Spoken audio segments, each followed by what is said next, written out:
قبل ما تجي تشري غوبو باتيسي اجي اسمع ليا.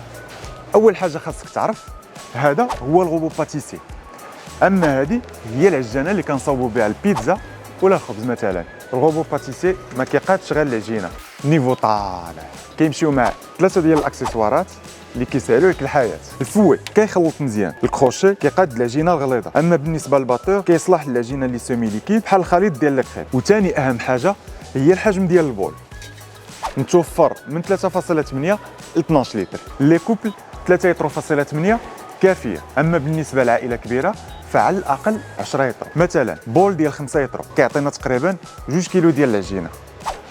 لا بويسونس حتى هي مهمه، كاينه بين 800 و 2200 واط. انا كنصحكم على الاقل 1200 واط باش واخا العجينه ثقيله كتخدم مزيان.